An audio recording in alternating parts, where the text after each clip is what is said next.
Before I let you go, can I get a kiss goodnight, baby? Before I let you go, can I get a kiss goodnight, baby? Before I let you go, can I get a kiss goodnight, baby? Before I let you go. Assalamualaikum warahmatullahi wabarakatuh. Perkenalkan, saya Sekarayu Widiuntari dengan NIM 2308106.003. Di sini saya akan membuat video mengenai penjelasan soal ujian akhir semester genap mata kuliah Statistika Teknik Lingkungan. Untuk soal yang pertama, yaitu seorang peneliti ingin mengetahui keefektifan penggunaan pupuk terhadap tinggi tanaman tomat. Peneliti melakukan penelitian terhadap pupuk kandang, pupuk kompos, dan pupuk kascing. Masing-masing pupuk diberikan pada 20 tanaman tomat. Pupuk diberikan mulai dari bibit sampai tanaman tomat berumur 10 minggu. Setelah 10 minggu, tinggi tanaman tomat dicatat. Hasil pengukuran tinggi tanaman tomat yang menggunakan pupuk kandang, pupuk kompos, dan pupuk kascing adalah sebagai berikut. Dapat dilihat pada tabel di bawah ini. Pertanyaannya, berdasarkan hasil penelitian tersebut, apakah pupuk kandang, pupuk kompos, dan pupuk kascing mempunyai keefektifan yang sama terhadap tinggi tanaman tomat? Dari soal ini, saya dapat menganalisis bahwa pengerjaan soalnya ini menggunakan uji metode ANOVA one way.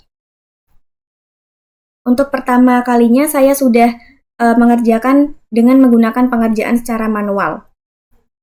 Dapat dilihat bahwa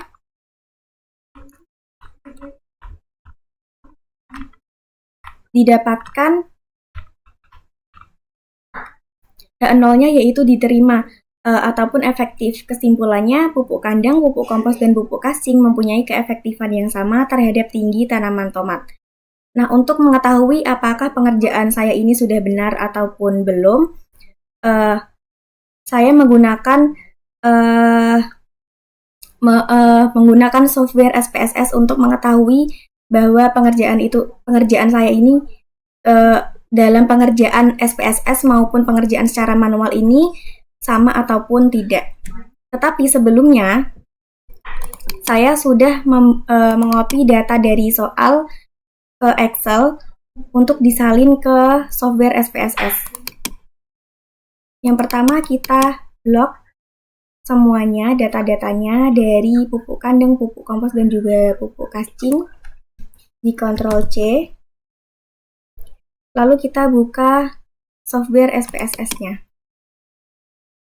Klik pada variabel view.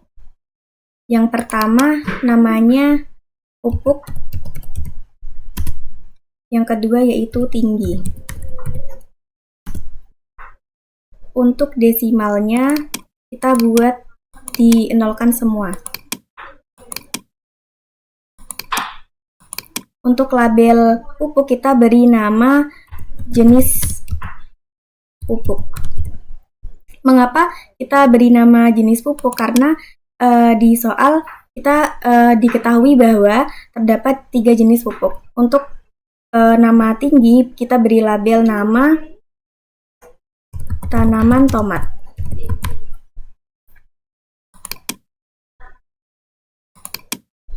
Untuk value kita isi yang pertama, value pertama kita beri label pupuk kandang.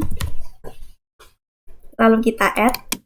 Yang value kedua kita beri label nama pupuk kompos. Lalu kita add. Yang ketiga, value ketiga kita beri label pupuk kascing.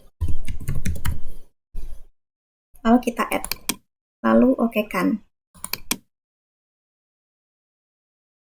Selanjutnya kita klik pada data view yang sudah tertera seperti ini. Terdapat variansinya sudah berubah menjadi pupuk dan tinggi. Lalu kita paste data yang sudah saya copy dari Excel.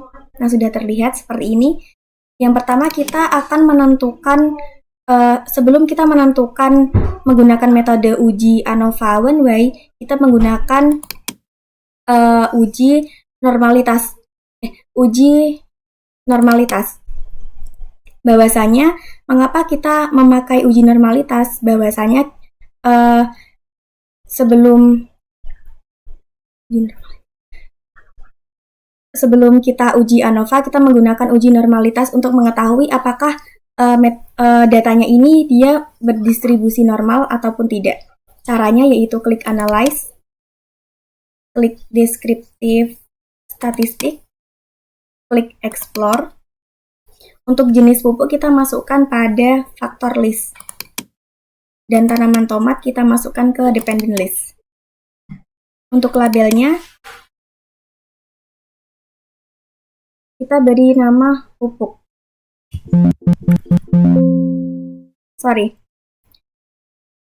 Dari terakhir ini tanaman tomat pada dependent list, kita klik plots, klik normality, lalu continue, lalu okekan.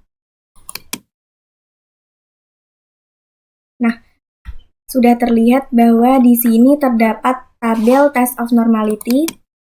Untuk memudahkan cara membaca tabelnya, saya sudah mengcopy pada file Word. Yang pertama pada uji distribusi normal, pada tabel test of normality kita fokus pada signifikannya. Pada signifikannya diketahui bahwa pupuk kandang memiliki 0,113, pupuk kompos 0,200, pupuk casing 0,200. Di mana ketiga signifikan ini dia itu lebih dari 0,05, seperti pada penjelasan keterangan dasar pengambilan keputusan uji normalitas menurut buku Sujana. Yang pertama itu, jika nilai signifikan lebih dari 0,05, maka datanya berdistribusi normal. Sedangkan jika nilai signifikansi kurang dari sama dengan 0,05, maka data tidak berdistribusi normal. Kesimpulannya, data dari uji distribusi normal didapat bahwa ketiga jenis pupuk tersebut itu berdistribusi normal. Selanjutnya, kita akan menguji ANOVA pada software SPSS. Caranya yaitu klik Analyze, lalu klik Compare Means,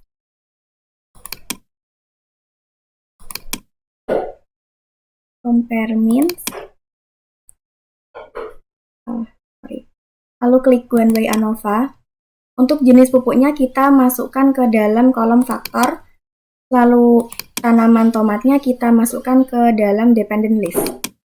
Lalu kita klik Option, lalu klik Descriptive, Continue, Oke. Nah, sudah didapat hasilnya bahwa terdapat tabel deskriptif dan juga ANOVA. Tetapi kita fokusnya pada tabel ANOVA saja. Untuk memudahkan cara membaca tabelnya, saya sudah mengkopinya ke Microsoft Word. Dapat dilihat bahwa dari tabel ANOVA ini didapat F hitungnya ini sebesar 2,748 dan juga F tabelnya ini F tabelnya sebesar 3,16. Didapat dari mana? Didapat dari tabel ANOVA, fokusnya pada derajat kebebasan pada 2 dan 57. Untuk mengetahui F tabelnya mendapatkan 3,16, saya menggunakan tabel F untuk mengetahuinya. Didapat seperti pada gambar berikut. Disimpulkan bahwa daerah kritis jika F hitung lebih dari F tabel, maka F hitungnya, jika dilihat dari hasil datanya, F hitungnya itu kurang dari F tabel, maka H0-nya diterima. Kesimpulannya, jadi pupuk kandang, pupuk kompos, dan juga pupuk casing mempunyai keefektifan yang sama terhadap tinggi tanaman tomat. Terima kasih atas penjelasan saya pada nomor 1 ini. Video selanjutnya atau untuk soal selanjutnya di video selanjutnya. Terima kasih. Wassalamualaikum warahmatullahi wabarakatuh.